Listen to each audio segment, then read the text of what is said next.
Samurai X or Rurouni Kenshin? Hello?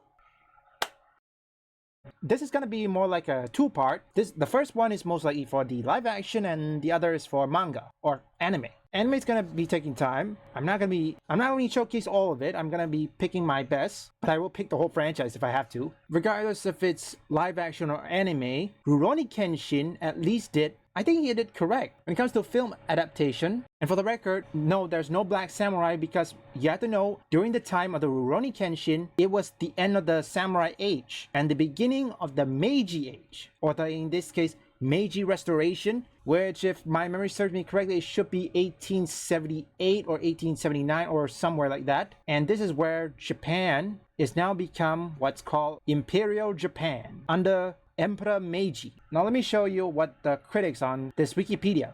Now this was made by Warner Brothers Pictures Japan, okay? This is not from the US, okay? It's mostly Japan. Yes, it's distributed on Warner Brothers Picture, but trust me, during this time, I think Warner Brothers was doing good by this time in 2012. It was like, what, 12 years ago? This one was 12 years ago. And I'm pretty much certain it's already become like, well, there's a combination of action, comedian, well, you get the picture. Similar to, I'm not certain if the live action or the anime is much comedian.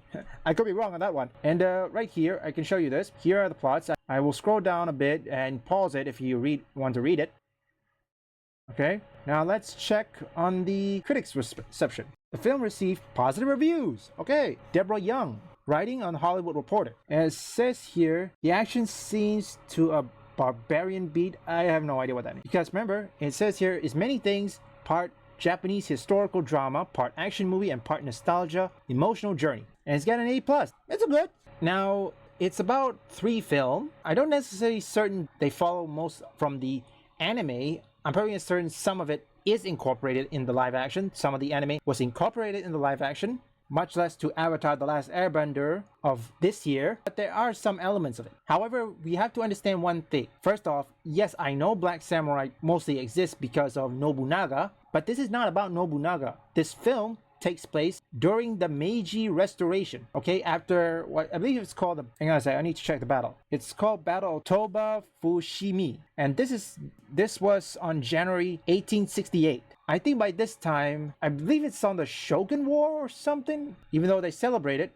And then comes decade later, which even though the flashback is taking place 1868, but then they speed it up or skip it to 10 years later, meaning 1878. That is during the Meiji Restoration and also the end of the Satsuma Rebellion, as we all know. But it also showcased the living where, let's just say, typical Japanese citizen living in the Meiji era, which I'm not certain if it's true. I mean, all of you can correct me if I'm wrong. I'm not good at this history, but when I first watched this, I'm not even certain if that's how people in the Meiji era was living, but I could be wrong. Let me know in the comments. I think I would recommend this movie. The first Rurouni Kenshin movie, second and third. And trust me, the combat is better. Although the weapon, yeah, the Gatling gun, that's not exactly how the Gatling gun works. I don't know where they got it, but I highly recommend it. Ouvrez le feu!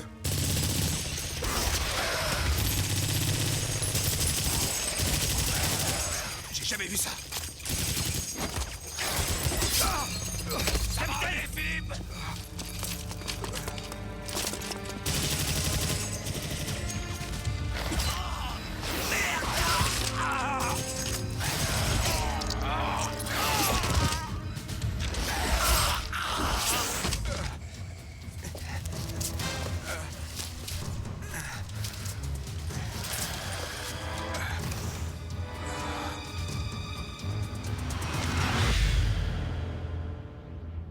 J'arrive!